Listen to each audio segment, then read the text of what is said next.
तुम्ही कोणताही ग्रंथ उचलून पहा, कोणताही शास्त्र चाळून पहा, दुर्गा सप्तशती समजा एखाद्या व्यक्तिरेखेला वाचता येत नसेल, वाचन करणं होत नसेल, ऐकायला जाणं जमत नसेल, विष्णू देवता जे पालन करते आहेत हे सत्वगुणयुक्त मानले जातात, तर महादेव हे तमोगुणयुक्त मानले गेलेले आहेत। ही संपूर्ण या सृष्टी चक्रावरती असलेली माया आहे। कारण इंद्रजितचा जो नियम असायचा, खास करून इंद्रजित हा रात्रीच्या प्रहरामध्ये शत्रुत्व कोणाबरोबर घ्यावे हे सुद्धा आपल्याला बुद्धी असली पाहिजे। ओम सतनमो जयाधीश गुरुची क्वारिश बडे बाबा गुरु चैतन्य सिद्ध सद्गुरु मत्स्येंद्रनाथ क्वारिश चैतन्य सिद्ध सद्गुरु गोरक्षनाथ बाबा क्वारिश अलख निरंजन आदेश। पितृपक्ष आता पाता पाता संपत आलेला आहे आणि अश्विन महिना आता सुरुवात होणार आहे आणि याच अश्विन महिन्याच्या शुद्ध प्रतिपदेला म्हणजे शुक्ल पक्षातल्या प्रथमाया तिथीला नवरात्र हा आरंभ होतो।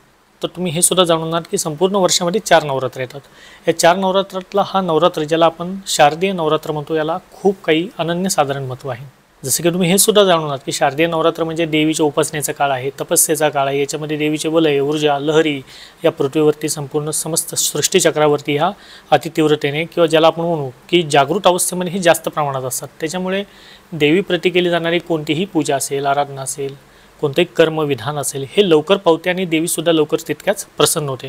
हे खासियत आहे या नवरात्रांची। त्यामुळे मोठ्यातला मोठा कोणता जरी साधक असेल, कोणताही उपासक असेल, कोणत्याही धर्मातला असेल, पंथातला असेल, हा नवरात्रीचे 9 दिवस सहसा हा वाया जाऊ देत नाही। कारण हे 9 दिवस म्हणजे स्वतःची उपासना किंवा स्वतःची तपस्या वाढवून देवीकडनं आपल्याला वरदान प्राप्त करून घेण्याचे हे 9 दिवस असतात। त्यामुळे हे 9 दिवस खास करून जे काही साधक आहेत किंवा ज्याला आपण म्हणू की उपासक आहेत, यांच्यासाठी हे 9 दिवस म्हणजे निश्चितपणे पर्वणी असतात। ज्या अनुषंगाने विष्णू देवतेचा हा वैष्णव संप्रदाय चालतो किंवा महादेवापासून शैव पंथ चालतो, त्याच अनुषंगाने माता जगदंबिकेचा शाक्तपंथ हा प्रसिद्ध आहे। हा शाक्तपंथ म्हणजे काय आहे? हा शाक्तपंथ म्हणजे आहे उपासकांचा शक्तिपंथ। म्हणजे या शाक्तपंथामध्ये शक्तीची उपासना करणारे जे व्यक्ती असतात, साधक असतात, या सर्वांना शाक्तपंथी म्हणतात। त्यामुळे थोडक्यामध्ये जर अंदाज बांधायचा गेला किंवा समजून घेण्याचा प्रयत्न केला तर शाक्तपंथ म्हणजे देवीच्या किंवा शक्तीच्या उपासना करणारा पंथ, याला शाक्तपंथ म्हणतात। पहा, सृष्टीचे निर्माण करते किंवा ज्याला आपण त्रिदेव म्हणतो, ज्याच्यामध्ये ब्रह्मदेवता, विष्णुदेवता आणि महादेव या तिघांपासून हे संपूर्ण सृष्टीचक्र म्हणा किंवा चराचर ब्रह्मांड हे कार्यान्वित आहे। जसे की ब्रह्मदेवता हे सृष्टीचे उत्पन्न करते मानले जातात, विष्णुदेवता हे पालन करते, तर भगवान महादेव हे सृष्टीचा नाश करणारे म्हणजे संहार करणारे देवता हे मानले गेलेले आहेत। याच्याही पुढे जाऊन बोलायचं झालं तर या तिन्ही देवतेंचे जे गुणधर्म आहे हे तिन्हीसुद्धा वेगवेगळे आहेत। ब्रह्मदेवता हे राजसिक ज्याला आपण म्हणू रजोगुणयुक्त आहेत, विष्णुदेवता जे पालन करते आहेत हे सत्वगुणयुक्त मानले जातात, तर महादेव हे तमोगुणयुक्त मानले गेलेले आहेत। थोडक्यामध्ये समजून घेण्याचं तात्पर्य किंवा समजून सांगण्याचं तात्पर्य हे आहे की रजोगुण असेल, सत्वगुण असेल किंवा तमोगुण असेल, हे आपल्या शरीरामध्ये असलेले गुण आहेत। आपण इझिली एखाद्या व्यक्तिरेखेला म्हणतो हा खूपच तमोगुणी आहे किंवा हा खूप सात्विक आहे, हा खूप राजसिक आहे। बोलण्याचं जे तात्पर्य आहे तुम्हाला समजलं असेल। म्हणजे आपल्या शरीरामध्ये जे गुण आहेत ही आहे माया, आणि या गुण जे हे त्रिदेवांपासून उत्पन्न होतात, या त्रिदेवांबरोबर चालतात, ज्याला आम्ही रजो, तमो आणि सात्विक हे गुण म्हणतो, ही शक्ती म्हणतो। तर ही 3 गुणांची जी शक्ती आहे तो म्हणजे आहे शाक्तपंथ, म्हणजे ती शक्ती म्हणजे आहे माता जगदंबिका। थोडक्यामध्ये ब्रह्मा, विष्णू, महेश हे सुद्धा या शक्तीविना अर्धवट आहेत, अपूर्ण आहेत। ना ब्रह्मदेवता सृष्टीचं निर्माण करण्याचं चक्र या शक्तीशिवाय चालवू शकतात, ना विष्णू देवता सृष्टीचं पालन या शक्तीशिवाय करू शकतात, ना महादेव याचा संहार या शक्तीशिवाय करू शकतात। थोडक्यामध्ये या त्रिदेवांना सुद्धा कंट्रोल ठेवायचं कार्य ही माता जगदंबिका करते, ज्याला आम्ही परालंबा म्हणतो, माता महालक्ष्मी म्हणतो, माता महासरस्वती म्हणतो किंवा माता कालिका म्हणतो। आता याचं जर तुम्हाला उदाहरण द्यायचं झालं की जसं म्हणू की 4 वेद हे ब्रह्मदेवापासून उत्पन्न आहेत, मग हे 4 वेद असेल, समस्त सृष्टी किंवा अखंड सृष्टी चक्र ज्याला उत्पन्न करण्याची स्थिती हे ब्रह्मदेवापासून उत्पन्न होते, ती सरस्वती मातेशिवाय अपूर्ण मानले गेलेले आहे। त्याच अनुषंगाने विष्णू देवतेची पत्नी ही माता महालक्ष्मी मानली गेलेली आहे। ज्यावेळेस माता महालक्ष्मी विष्णू देवतेवरती रुष्ट होऊन कोल्हापुरामध्ये आली, कोल्हापूर निवासिनी झाली, तर विष्णू देवतेला माता पद्मावती बरोबर विवाह करण्यासाठी सुद्धा कर्ज घ्यावे लागले होते। कारण माता महालक्ष्मीच जवळ नसल्यामुळे विष्णू देवतेकडे कोणत्याही पद्धतीचं धन, धान्य, ऐश्वर्य हे राहिलेले नव्हते। त्यामुळे विष्णू देवतेने सुद्धा देवतांकडनं कर्ज हे घेतलेले आहे। याची साक्ष हे तिरुपती बालाजी मंदिर आहे, ज्याला आम्ही व्यंकटपती गोविंदा म्हणतो। याच व्यंकटपतीने म्हणजे तिरुपती बालाजीने हे देवतांकडनं कर्ज घेऊन लग्न सोहळा किंवा इतर पूर्व गोष्टी हा केलेला इतिहासामध्ये आजही उल्लेख आपल्याला सापडतो। याही पुढे जाऊन म्हटलं जो हयग्रीव नामक जो अवतार भगवान विष्णूंना घ्यावा लागला, हा हयग्रीव नामक जो अवतार आहे तो सुद्धा माता महालक्ष्मीच्या श्रापामुळे भगवान विष्णूंना घ्यावा लागलेला आहे. महादेवाकडे म्हटलं तर महादेव सुद्धा या सृष्टीची जी चलन करते आहे, जी शक्ती आहे, जिला आम्ही माता पार्वती म्हणतो, जगदंबिका म्हणतो, हिच्याशिवाय महादेव सुद्धा हे अपूर्णच आहेत. ज्याला आपण म्हणतो की शिव हा शक्तीविना शव आहे. याच महादेवाला सुद्धा माता कालिकेच्या पायाखाली पडावं लागले होते. तिचा राग शांत करण्यासाठी. एवढी ही शक्ती प्रचंड रूपी आहे, एवढी ही मोठी महामाया आहे. आपण जे काही दैनंदिन दिनचर्या जगत असताना किंवा आपण वागत असताना, आता मी तुमच्याशी बोलत आहे, तुम्ही माझं जे काय ऐकत आहात किंवा ज्या अनुषंगाने आपण आपली जीवनचर्या व्यतीत करत आहोत, थोडक्यामध्ये हे पैसे कमवणे असेल, जीवन व्यतीत करणे असेल, शाळेमध्ये जाणं असेल, सांसारिक जीवन असेल, व्यावहारिक असेल, परमार्थिक जीवन असेल, ही संपूर्ण या सृष्टीचक्रावरती असलेली माया आहे. आणि या मायेमधले तुम्ही आम्ही सर्वजण कठपुतली आहोत. ही संपूर्ण व्यापलेली जी माया आहे ना, ही माया म्हणजे ही जगदंबिका माता भवानी आहे, जिला आम्ही शाक्तपंथ म्हणतो, जिला आम्ही माता चंडिका म्हणतो किंवा चामुंडा म्हणतो. त्यामुळे हीच माता जगज्जननी, आदिमाया, आदिशक्ती, माता भगवती, माय भवानी, जिला आम्ही चंडिकाही म्हणतो, माता महाकाली म्हणतो, महासरस्वतीही म्हणतो, तर महालक्ष्मी सुद्धा म्हणतो. ही समस्त विश्वाची जलन कल्याणी आहे, ही समस्त विश्वाची जगज्जननी आहे, समस्त विश्वाला चालवणारी आहे, ही त्रिदेवांना सुद्धा कंट्रोल करणारी आहे. ती शक्ती म्हणजेच जगदंबिका आहे. संपूर्ण या पृथ्वीवरती, संपूर्ण विश्वामध्ये जो सर्वात प्राचीन हा सनातन धर्म आहे, या सनातन धर्माची हीच खऱ्या अर्थी सनातनी आहे, ती सुद्धा माता दुर्गा म्हणजेच माता भगवती आहे. त्यामुळे आपण या मोहमायी जीवनामध्ये जीवन जगत असताना, जीवन व्यतीत करत असताना आपल्यापाशी असलेलं सर्व सिद्धी असेल, सुख असेल, समाधान असेल, व्याप्ती असेल, प्रसन्नता असेल, या सर्वांची जगज्जननी सुद्धा हीच माता जगदंबिका आहे. तुम्ही कोणताही ग्रंथ उचलून पहा, कोणतंही शास्त्र चाळून पहा, त्रिदेव असेल, कोणतीही देवी असेल, कोणताही देवता असेल, कुठे ना कुठे तुम्हाला माता जगदंबिका यांच्या पाठीमागे, यांच्या शक्तीच्या पाठीमागे ही उभी असलेली निश्चितपणे दिसेल. तर अशा या नवरात्रामध्ये आपल्याला कशा पद्धतीने या माता जगदंबिकेची प्रसन्नता आपल्यावरती करून घेण्यासाठी माता दुर्गा देवी, माता भवानी, जगदंबिका ही आपल्यावरती प्रसन्न व्हावी, आपल्या संसाराचं, आपल्या संपूर्ण जीवनाचं उद्धार करून कसा घ्यावा, तो सांगणारा खऱ्या अर्थी किंवा त्याच्यावरती माहिती टाकणारा हा व्हिडिओ खास करून बनलेला आहे. पहा, नवरात्र येत आहे. नवरात्र व्रत हे याच्यावरती येण्याच्या अगोदर किंवा याबद्दल माहिती सांगण्याच्या पूर्वी मी तर तुम्हाला म्हणेल की प्रथम चरण आपण समजून घ्या की नवरात्री म्हणजे काय आहे. नवरात्रीमध्ये वर्णन येत आहे की नवरात्री, याच्यामध्ये रात्रीला विशेष महत्त्व किंवा प्राधान्य हे त्यासाठी दिले गेलेलं आहे कारण देवीचा जागर जो होतो किंवा देवीची जी फेरी होते किंवा देवीची या समस्त सृष्टीचक्रावरती जी उत्पन्नाची स्थिती राहते, लहरींची स्थिती राहते, ही दिवसाही पेक्षा जास्त रात्रीच्या कालखंडामध्ये खास करून या नवरात्रीमध्ये असते. बरं, आता देवीचे नवरात्र लागले तर आपल्या घरांमध्ये, जनसामान्यांमध्ये ही प्रथा आहे, प्रचलन आहे आणि घराघरामध्ये त्याची पाळवणूक सुरू होते. जसे की बरेच लोक नवरात्रीमध्ये चप्पल घालत नाहीत, कुणी दाढी केस काढत नाहीत किंवा ज्याला आपण म्हणू की खोटावरती किंवा गादीवरती सुद्धा झोपत नाहीत. असे बरेचसे प्रकार वेगवेगळ्या भागामध्ये, वेगवेगळ्या घरामध्ये ज्या त्या प्रथेप्रमाणे आपल्याला पाहायला आज सुद्धा मिळतात. मग याच्यामागे काय आहे तर याच्यामागे त्या प्रत्येक व्यक्तिरेखेची देवीप्रती असलेली श्रद्धा आहे की ज्याला आम्ही म्हणतो फूल नाही, फुलाची पाकळी आम्ही देवीसाठी समर्पित करत आहोत. ही प्रत्येक घरामध्ये पाळली जाणारी श्रद्धा आहे आणि निश्चितपणे ही योग्यसुद्धा आहे. बरं, आता यापुढे देवीला प्रसन्न करून घेण्यासाठी नवरात्रीमध्ये प्रत्येकजण काय करतो, ज्याच्या त्याच्या परीने जसं जमेल तसं सेवा करण्याचा प्रयत्न करतो. परंतु सेवा कशी करावी, देवीची स्वतःवरती प्रसन्नता करून घेण्यासाठी कोणत्या रीतीने सेवा करावी हे बऱ्याच जणाला माहिती नाही. याच्यामध्ये फार तर आपल्याला एवढंच माहिती असते की देवीच्या मंदिरामध्ये जाणे, पाया पडणे किंवा घरामध्ये घट बसवले जातात ते घट करणे किंवा दिवा लावणे, या व्यतिरिक्त जास्त सहसा माहिती याच्यामध्ये मिळत नाही किंवा अनेक जणांना माहितीसुद्धा नाही आहे. त्यामुळे नवरात्रीबद्दल माहिती, नवरात्रीबद्दल गुप्तविधान, पूजा या तर मी सांगणारच आहे, जे तुम्हाला घरामध्ये इझिली करता येतील. परंतु नवरात्र का महत्त्वाचे आहे ते आपण समजून घेत आहोत. तुम्हाला शक्ती प्राप्त करायची असेल, सिद्धी कोणतीही प्राप्त करायची असेल, शत्रूचा नाश करायचा असेल, कोणत्याही पद्धतीचं तुम्हाला कार्य करायचं असेल, मी तर म्हणेल जे अष्टसिद्धी आहेत ते सुद्धा याची सिद्धदात्री ही माता भगवतीच आहे. मग जे जारण, मारण, मोहन, संबन, वशीकरण, उच्चाटन कोणत्याही पद्धतीचे जे कर्म होतात याची सुद्धा जगज्जननी प्रेरित ही माता जगदंबिकाच आहे.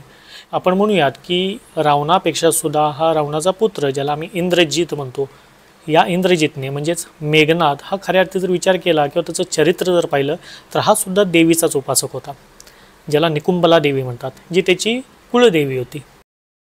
या देवीच्याच मदतीने, या देवीच्याच आशीर्वादाच्या फलस्वरूप जी शक्ती मेघनादला म्हणजे इंद्रजितला प्राप्त झालेली होती तेवढी शक्ती ही रावणाकडे सुद्धा नव्हती. कारण इंद्रजितचा जो नियम असायचा, खास करून इंद्रजित हा रात्रीच्या प्रहरामध्ये सर्वात जास्त पॉवरफुल असायचा. जसं की मी म्हटलं, नवरात्रीचं जे महत्त्व आहे, खास करून या नवरात्रींना महत्त्व आहे, त्या अनुषंगाने थोडक्यामध्ये तुम्हाला समजून सांगण्याचा प्रयत्न मी करत आहे. इंद्रजितला रात्रीच्या प्रहरामध्ये हरवणं हे शक्यच नव्हतं. हे त्याचं रियालिटी आहे किंवा वास्तव आहे. कारण इंद्रजित ज्या अनुषंगाने देवीची प्रार्थना किंवा त्याच्या कुलदेवीची नुकुंबलाची ज्या अनुषंगाने जो हवन करत असायचा, जो यज्ञ करत असायचा, ज्या शक्ती, इंद्रजित म्हणजे कोण होता? इंद्रजित हा प्रचंड स्वरूपाचा मायावी होता. कारण इंद्रजितची माया किंवा इंद्रजितचं जे इंद्रजाल होतं थोडक्यामध्ये, याच्यापासून वाचणं म्हणजे जे समोरील असलेला योद्धा आहे त्याचं तोड करणं हे शक्यच नसायचं. हे साक्षात तोड विष्णू अवतार प्रभू रामचंद्रांना आणि शेषनागाचे अवतार प्रभू लक्ष्मणांना सुद्धा करता आलेले नव्हते. बिभीषण महाराज होते, बिभीषण महाराजांमुळे सर्व गोष्टी उघड झाल्या आणि त्याच्यानंतर हनुमंतरायाच्या मदतीने ह्या सर्व गोष्टी पुढे पार सुद्धा पडल्या. परंतु सांगण्याचं तात्पर्य की जी मायावी शक्ती इंद्रजितकडे होती, मेघनाथकडे होती, ती रावणाकडे सुद्धा नव्हती. याचं दुसरं उदाहरण द्यायचं झालं तर अहिरावण आणि महिरावण हे सुद्धा देवीचेच उपासक होते. यांची सुद्धा शक्ती, ज्याला मायावी शक्ती म्हणूया, ही मायावी शक्ती जी अहिरावण आणि महिरावण याच्याकडे होती ती रावणाकडे सुद्धा नव्हती. या अहिरावण आणि महिरावणच्याच केलेल्या प्रतापामुळे किंवा ज्या आरती, ज्या माया स्वरूपी मायाने ज्यांनी रामाला आणि लक्ष्मणाला बेशुद्ध पाडून अहिरावण महिरावणने जे पाताळामध्ये नेलं, थोडक्यामध्ये राम आणि लक्ष्मणाचा बळीसुद्धा अहि आणि महिरावण हे दोघं देऊन टाकणार होते. एवढी ताकद अहिरावण महिरावण ठेवत होते. कशा जीवावर होते? कोणत्या बेसवर होते? ते होते या शक्तीच्या बेसवरती, या जगदंबिका मातेच्या बेसवरती, तिच्या भक्ती आरण्यावरती. कारण तिच्यापासून जी प्राप्त झालेली मायारूपी शक्ती या दोघांकडे होती, ती रावणाकडे सुद्धा नव्हती. हे बजरंगबलीची कृपा किंवा बजरंगबलीची तेवढी पावर होती, जी बजरंगबलीने 5 मुख, ज्याला आपण म्हणू पंचमुखी हनुमानाचा, त्या दिवशी किंवा त्या अहिरावण महिरावणाचा वध करण्यासाठी पंचमुखी हनुमानाचं रूप तिथे बजरंगबलीने घेतलं आणि एका फुंकारमध्ये 5 रूपाने किंवा 5 तोंडाने पंचरूपी महावीर हनुमंताने हे 5 दिवे फुकून अहिरावण महिरावणचा वध केला. मग तात्पर्य पहा, दैत्य असेल किंवा दानव असतील, यांच्यामध्ये जेवढ्या हाय लेवलचे मोठे दैत्य दानव सुद्धा झाले, यांच्या पाठीमागे सुद्धा ही जगदंबिकेची शक्ती होती. हे सांगण्याचं तात्पर्य याच्यामध्ये आहे. त्यामुळे कोणतंही मोठं तंत्र असेल किंवा मोठं यंत्र असेल, मंत्र असेल, हा सुद्धा या देवीच्या वलयामध्येच किंवा ज्याला आपण म्हणू की देवीच्या या छत्रछायेखालीच येतो. हे सुद्धा याचं वास्तव आहे. त्यामुळे या नवरात्रीमध्ये मग आपण केलं काय पाहिजे? जसं की मी मगाशी म्हणालो की प्रत्येक घरामध्ये पाळवणूक केली जाते. ज्या अनुषंगाने जसे नियम पाळता येतील त्या अनुषंगाने नियम हे प्रत्येक व्यक्तिरेखा पाळायचा प्रयत्न करतो. आता नियमांच्या बाबतीमध्ये जर म्हटला, प्रथम चरण मित्र म्हणेल की तुमच्या हातून कोणत्याही पद्धतीचे कर्म तुम्हाला करता येत असेल किंवा येत नसेल, प्रथम चरण आहे की आपण कायिक, वाचिक आणि मानसिक हे ब्रह्मचर्य पालन या नवरात्रीमध्ये खऱ्या अर्थी प्रत्येकाने केलं पाहिजे. आता ब्रह्मचर्याचं पालन करणं हे अत्यंत महत्त्वाचं या 9 दिवसाच्या कालखंडामध्ये असते. आता ब्रह्मचर्याचं पालन म्हणजे असं नाही आहे की फक्त आपण ब्रह्मचर्य म्हणजे शारीरिकदृष्ट्या ब्रह्मचर्याचं पालन करतोय, हे मानसिकदृष्ट्या सुद्धा ब्रह्मचर्याचं पालन करणं हे तितकंच महत्त्वाचं आहे. शेवटी ती जगदंबिका आहे, माता भवानी आहे, जगज्जननी आहे. कोणत्याही मुलाचा दोष माता भवानी जगज्जननी ही मानत नाही, परंतु आपण सुद्धा त्या पात्रतेचाच नाही तितकंच महत्त्वाचं आहे. नंतर आपल्या मनामध्ये एका स्त्रीविषयी आसक्ती असेल, कोणत्याही पदार्थाविषयी, पैशाविषयी खास करून आसक्ती असतात, स्त्रियांविषयी आसक्ती असतात, मग तुम्हाला असं वाटतंय का असे जे हे नरपिशाच असतात, जे स्त्रियांविषयी आसक्ती ठेवून समाजामध्ये चालतात आणि त्यांना जगदंबिका प्रसन्न होईल, याचा विचार त्या लोकांनी आवश्यकपणे करावा. त्यामुळे ज्याला आपण म्हणू कायिक असेल म्हणजे बोलण्याची वाणीतनं असेल, वाचिक असेल, मनन चिंतन असेल किंवा शारीरिक असेल, प्रथम चरण आहे की तुम्ही ब्रह्मचर्याचं पालन या 9 दिवसाच्या नवरात्रीमध्ये करणे हे तितकंच महत्त्वाचं आहे. याही पुढे जाऊन मित्र म्हणेल की पहा, तुमचा मोठ्यातला मोठा शत्रू जरी असेल, शत्रुत्व कोणाबरोबर घ्यावे हे सुद्धा आपल्याला बुद्धी असली पाहिजे. कारण मोठ्यातला मोठा शत्रू जरी असेल तर शत्रुत्व खास करून कोणत्याही साधूबरोबर, कोणत्याही संत सज्जनांबरोबर, कोणत्याही उपासकाबरोबर, कोणत्याही देवी देवतांच्या उपासकाबरोबर हे कधीसुद्धा घेऊ नकात. हा पण तुम्ही या नवरात्रीपासून खऱ्या अर्थी घ्या. हे त्या लोकांसाठी सांगत आहे जे, ज्याला मित्र म्हणेल ना, जे कुतर्की लोक असतात किंवा संपूर्णपणे समजत आहे परंतु न समजताचा आव आणून पाठीमागच्या ओळीमध्ये जाऊन बसतात, अशा ह्या लोकांसाठी हा खास करून संदेश आहे की कोणत्याही पद्धतीचं वैर, शत्रुत्व हे आपल्याला या अनुषंगामध्ये, या कालखंडामध्ये कुणाशीही ठेवायचंच नाही. शत्रुत्व हे व्यक्तिरेखेशी केलं जातं, साधू संतांशी शत्रुत्व हे कधीसुद्धा होत नाही आणि ते करूही नाही. कारण एक वेळ साधू, एक वेळ संत, देवीचा किंवा देवाचा उपासक तुम्हाला माफ करेल, परंतु त्याच्या मागे जी शक्ती आहे किंवा आमच्या मागे जी शक्ती आहे ती शक्ती कधीही कुणाला माफ करणार नाही, ती कुणाला सोडतही नाही. हे याच्यामागे रिझन आहे. त्यामुळे कोणताही तांत्रिक असेल, कोणताही साधक असेल, उपासक असेल, देवी असेल, देवता असेल, कोणत्याही धर्म पंथाचा असेल याच्याशी शत्रुत्व हे कधी सुद्धा घेऊ नका. सेकंड पॉईंट येतो उपवासाचा. बरेच लोक उठता बसता उपवास करतात, अवश्य करू शकता, परंतु उपवास करण्याची प्रथा काय आहे, त्याची थेअरी काय आहे हे आधी समजून घ्या. उपवास का केला जातो? कारण जसे की आपल्याला माहिती आहे की आपल्या पोटामध्ये जर अन्न कमी असेल तर ज्या देवाचा ज्या देवीचा आपण भक्ती आराधना करत आहोत त्या देवतेप्रती आपलं मन हे लवकर लागते. हे त्याच्यामागे मेन रिझन आहे. पण बऱ्याच ठिकाणी आपण पाहतो की उपवास असला म्हणजे उपवासाच्या दिवशी तर जेवण जास्त गेले जातं. मग उपवासाचे पदार्थ खात राहायचे, फळं खात राहायचे, दूध पित राहायचं, नवीन नवीन पदार्थ बनवून घ्यायचे, याला उपवास म्हणत नाहीत. मग तर उपवास न केलेला चांगला. त्यामुळे उठता बसता उपवास असेल किंवा कोणत्याही पद्धतीचा उपवास नवरात्रीला 9 दिवसांचा असेल, हा एक भुक्त एक मुक्त राहण्याचा प्रयत्न करा. एक वेळ जेवण केलं तरी चालेल, परंतु एक वेळ नसेलच जमत तर फलो आहार घ्या. परंतु उपवासाच्या नावाखाली काजू पण खात आहोत, बदाम खात आहोत, किशमिश खात आहोत, फळं खात आहोत, नवीन नवीन पदार्थ घरामध्ये बनवून खात आहोत, याला उपवास म्हणत नाहीत. आणि अशा केलेल्या उपवासामुळे देवीप्रती कोणत्याही पद्धतीची श्रद्धासुद्धा आपल्या मनामध्ये तर होतच नाही. उलट अशा काय पद्धतीचे केलेल्या उपवासामुळे अधिक तीव्रतेने आपल्या शरीरामध्ये आराम करण्याची भूमिका जागृत होते, ज्याला म्हणतो आलस्य निर्माण होतो. आणि या झालेल्या आळस्याच्या निर्माण किंवा आळस्य निर्माण झाल्याच्या नंतर माता भगवतीप्रती कोणतीही गोष्ट जर तुम्ही करायला गेला त्याच्यामध्ये निश्चितपणे विघ्न येतात. त्यामुळे प्रयत्न करा. उपवास जरी करत असाल तर तो उपवास हा उपवास ही संकल्पना समोर ठेवून उपवास करण्याचा प्रयत्न करा. नियम ज्याला आपण म्हणू की जेवढे पाळल तेवढे नियम हे स्वतःसाठी आपल्या परिवारासाठी निश्चितपणे हे चांगले आहेत. आता नियमांच्या व्यतिरिक्त आपण वळूयात साधनेकडे. साधना कोणकोणत्या पद्धतीने आपण करू शकतो?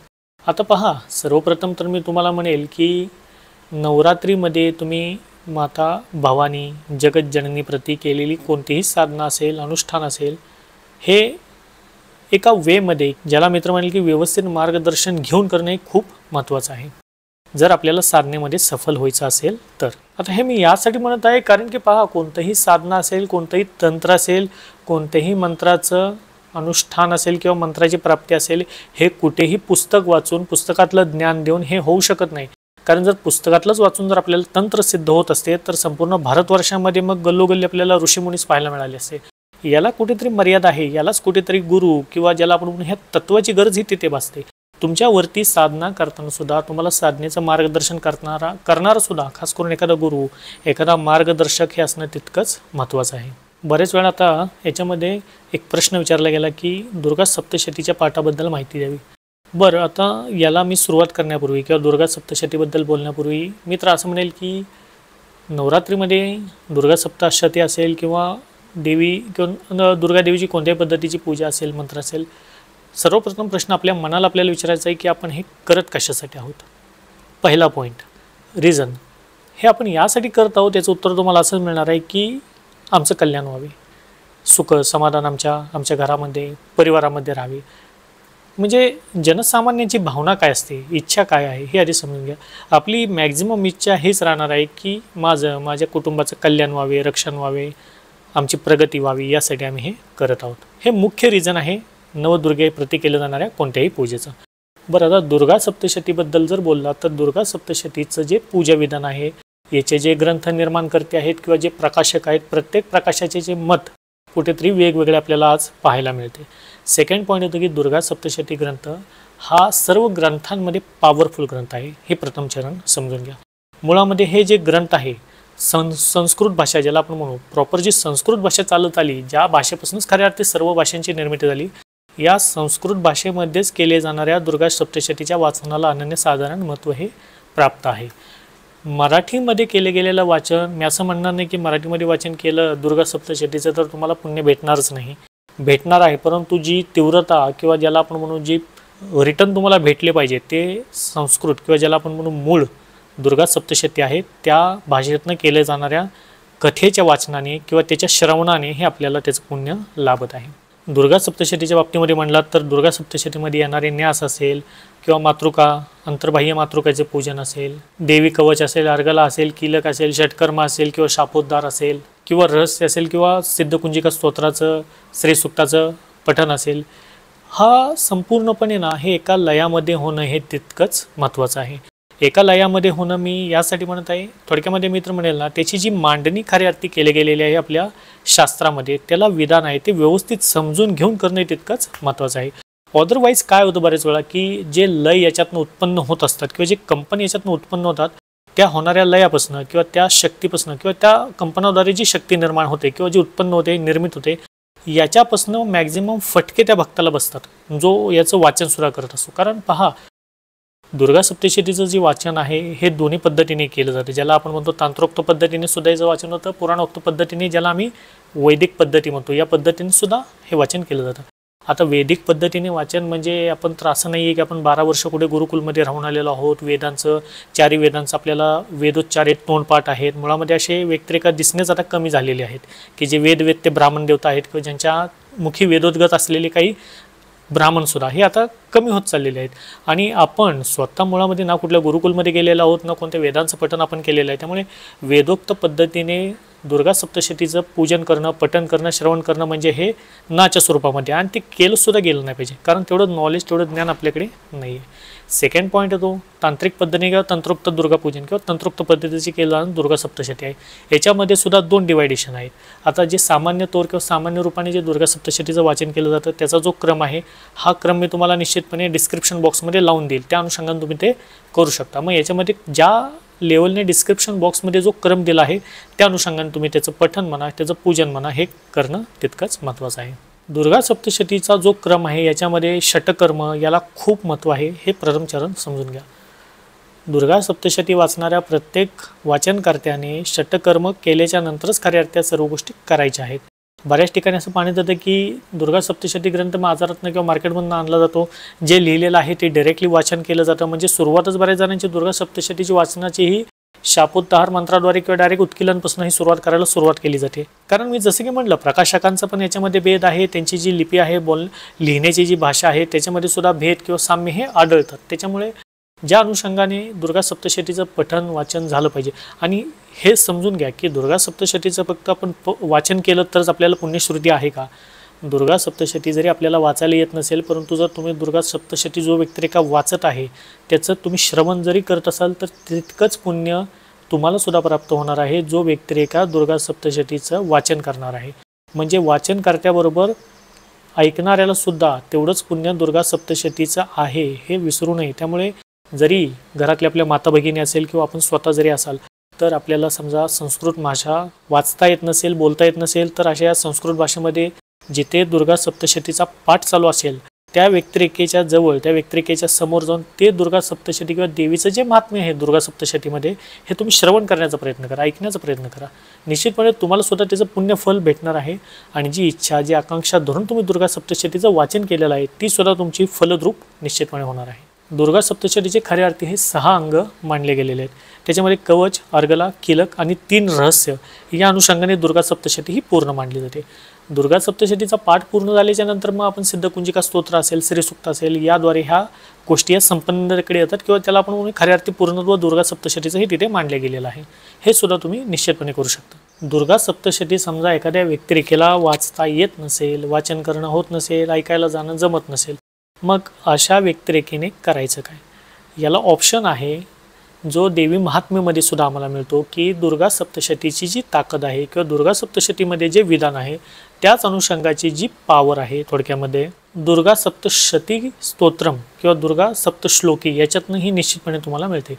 आता ही दुर्गा सप्तश्लोकी जी आहे देवी महात्म्यमध्ये तर याचं वर्णन असं सुद्धा आलेलं आहे की जो व्यक्तिरेखा दुर्गा सप्तश्लोकी किंवा दुर्गा सप्तशती स्तोत्र ज्याला असं सुद्धा म्हणतात, हे 9 दिवसांच्या या नवरात्रीच्या कालखंडामध्ये देवीच्या समोर बसून जो व्यक्तिरेखा वाचेल त्याला निश्चितपणे सप्तशती केलेलं पुण्यफळ हे तर प्रदान होईल, म्हणजे ते तर मिळेलच. शिवाय माता दुर्गाची विशेष कृपादृष्टी तो व्यक्तिरेखा विशेष कृपापात्र सुद्धा होणार आहे जो दुर्गा सप्तश्लोकी वाचणार आहे. अगदी छोटंसं स्तोत्र आहे, थोडक्यामध्ये आपल्याला याचं वाचन करायचं आहे. आता हे जे दुर्गा सप्तश्लोकी स्तोत्र आहे किंवा सप्तश्लोकी जे श्रीमद देवी भागवतमध्ये आलेलं आहे हे मी तुम्हाला डिस्क्रिप्शन बॉक्समध्ये त्याचीसुद्धा मी व्यवस्था करत आहे. ते डिस्क्रिप्शन बॉक्समध्ये तुम्हाला मिळेल. तुम्ही तिथे जाऊन ते कॉपी करून देन आफ्टर त्या अनुषंगाने तुमच्या मोबाईलमध्ये घेऊन तुम्ही त्याची प्रिंटआउट काढून घेतली आणि या नवरात्रीच्या 9 दिवसामध्ये दररोज तुम्ही 1 वेळेस किंवा 3 वेळा या अनुषंगाने, कधी लोक तर त्रिकालसुद्धा वाचतात, सकाळी, दुपारी आणि संध्याकाळी वाचणारसुद्धा व्यक्तिरेखा आहेत, त्या अनुषंगाने जरी वाचलं तरीसुद्धा त्याचा लाभ हा निश्चितपणे तुम्हाला होणार आहे. हा उपाय त्या लोकांसाठी आहे ज्यांना दुर्गा सप्तशती करणं जमत नाही. त्यामुळे अशा लोकांनी सर्रासपणे दुर्गा सप्तश्लोकी हे घरामध्ये आपण वाचन करणं खूप महत्त्वाचं आहे, खूप फायद्याचं सुद्धा आहे. त्याच अनुषंगाने तुम्ही दुर्गा देवीच्या प्रती केला जाणारा जो नामजप आहे, जो तुमच्या गुरूंनी दिला असेल तुम्ही तो सुद्धा करू शकता.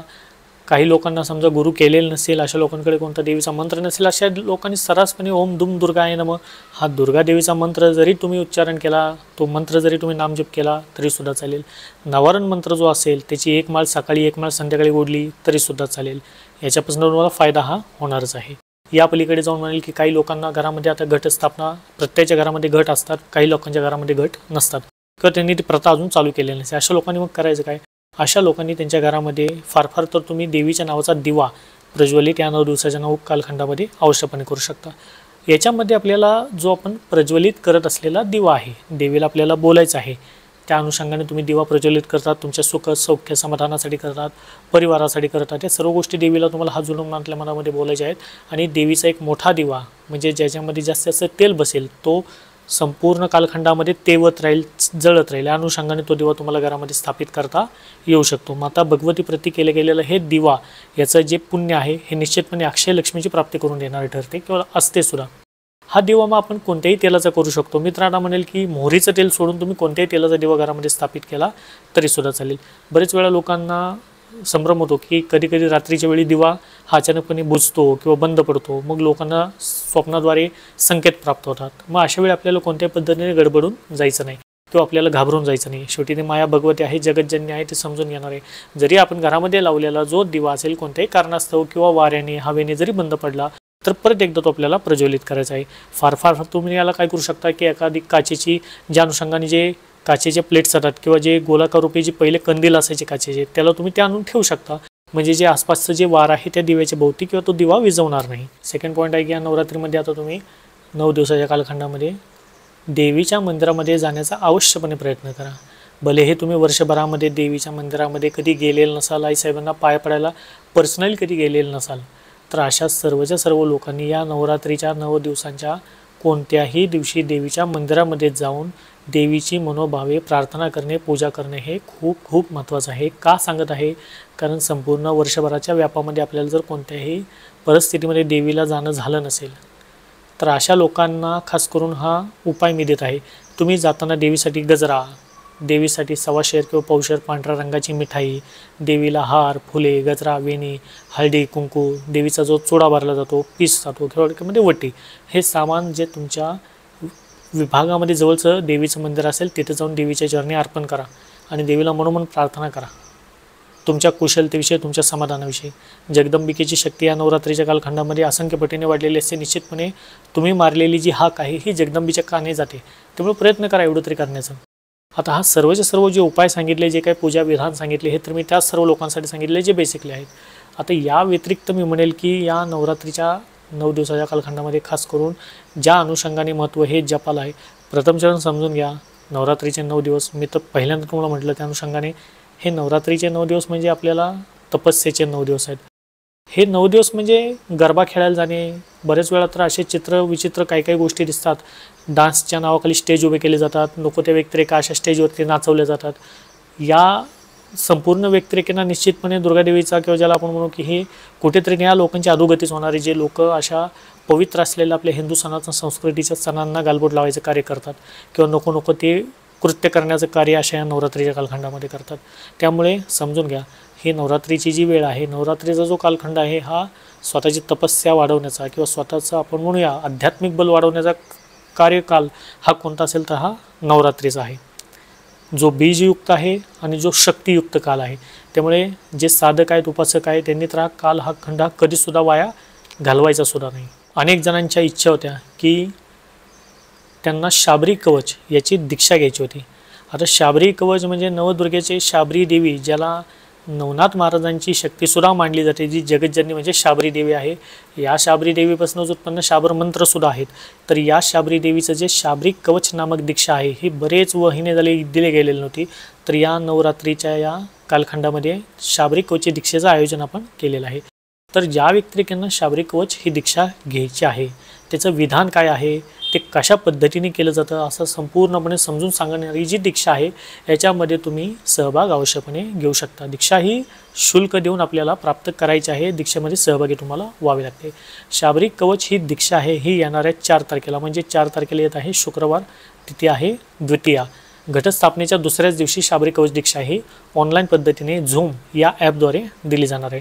त्यामुळे ज्या ज्या लोकांना शाबरी कवच या दीक्षेमध्ये सहभाग घ्यायचा आहे, शाबरी कवच सिद्ध कसे केलं जातं, त्याचे विधान काय आहेत हे समजून घ्यायचं आहे, त्या सर्व लोकांनी ज्या स्क्रीनवरती तुम्हाला नंबर दिसत आहे त्याच्यावरती तुम्ही संपर्क साधू शकता आणि तुमचं रजिस्ट्रेशन हे ऑनलाईन झूम मीटिंगद्वारे घेतल्या जाणाऱ्या शाबरी कवच दीक्षेमध्ये करू शकता। लिमिटेड सीट असतात, त्यामुळे जे व्यक्तिरेखा फर्स्ट कम फर्स्ट बेस या अनुषंगाने या सर्व गोष्टी चालतात, त्या अनुषंगाने हा प्रयत्न करा की या शाबरी कवचमध्ये किंवा शाबरी कवचच्या दीक्षेमध्ये सहभाग आपला नोंदवण्याचा। त्यामुळे या नवरात्रीमध्ये तुम्ही सर्वांनी प्रयत्न करा की जितकं जास्त होईल त्या अनुषंगाने तुम्ही देवीप्रती कोणत्याही पद्धतीचे कर्म असेल, जप असेल, खास करून केलं जाणारं पुण्य हवन असेल याला महत्त्व आहे। नंतरचा आणखीन एक पॉईंट येतो ज्याच्यामध्ये आता हा व्हिडिओ ऑलरेडी खूप मोठा झाला आहे, त्यामुळे नवरात्रीमध्ये केलं जाणार जे हवन आहे आणि कन्यापूजन आहे यावरती मी वेगळा एपिसोड करेल, त्याबद्दल माहिती सांगणारा हा एक सेकंड पार्ट याच व्हिडिओचा निश्चितपणे मी लवकरच प्रकाशित करेल। त्यामुळे तुम्हाला जर हा पार्ट आवडला असेल तर तुम्ही निश्चितपणे कमेंट करा सेकंड पार्टविषयी, निश्चितपणे त्यावरती सुद्धा लवकर मी वर्कआउट करून तो सेकंड पार्ट तुमच्यासाठी प्रदर्शित करण्याचा प्रयत्न करेल। त्यामुळे या नवरात्रीमध्ये आपण जे करत आहोत, आपण जे वागत आहोत किंवा ज्या अनुषंगाने आपण एक व्यक्ती म्हणून समाजामध्ये वागत आहोत, प्रथम चरण प्रत्येक माता, प्रत्येक स्त्री ही आपल्या मातेप्रमाणे आहे, आपल्या भगिनीप्रमाणे आहे। त्यामुळे आपली जी जसं म्हणूया जशी दृष्टी तशीच सृष्टी, आपली दृष्टी आधी बदलण्याचा प्रयत्न करा, तेव्हा खऱ्या अर्थी जगदंबिकेचा ज्याला आपण म्हणू की आशीर्वाद हा आपल्यावरती प्राप्त व्हायला सुरुवात होणार आहे। मग बाकीचे सर्व नियम आहेत, जे नियम बांधून दिलेले आहेत किंवा जे इतर गोष्टी आहेत त्यासुद्धा आहेत, परंतु ज्याला आपण म्हणून सुरुवात ही आपल्यापासून करणं तितकंच महत्त्वाचं आहे। पवित्रता असणं महत्त्वाचं आहे, जशी शरीराची पवित्रता महत्त्वाची आहे तशीच आपल्या मनाची, आपल्या भावनेची सुद्धा पवित्रता असणं तितकंच महत्त्वाचं आहे। त्यामुळे या नवरात्रीमध्ये नवदुर्गेप्रती जे तुम्ही क्रिया कराल, जे तुम्ही कर्म कराल, जे तुम्ही जप कराल, ध्यान कराल, दान कराल किंवा कोणत्याही पद्धतीचं माता भगवतीप्रती केलं जाणारं कार्य कराल, निश्चितपणे माता भगवतीचा कृपा आशीर्वाद तुम्हाला, तुमच्या परिवाराला हा मिळणारच आहे। आणि जे विधान मी तुम्हाला सांगितलं त्याच्यावरती अवश्यपणे विचार करून जसं जमेल यथाशक्ती मथी तुम्हाला जमेल त्या अनुषंगाने त्यातलं कोणतेही विधान, मग नामजप असेल किंवा दुर्गा सप्तशती असेल किंवा दुर्गा सप्तश्लोकी असेल, इवन फायनलला जी मी तुम्हाला सांगितलेलं आहे की शाबरी कवच दीक्षा असेल, जे जमेल ते तुम्ही प्राप्त करण्याचा प्रयत्न अवश्यपणे करा। भेटूया अशाच नवीन माहितीसह नवीन व्हिडिओमध्ये। चॅनलला सबस्क्राईब करायला विसरू नका। सत नमो आदेश गुरुजी को आदेश।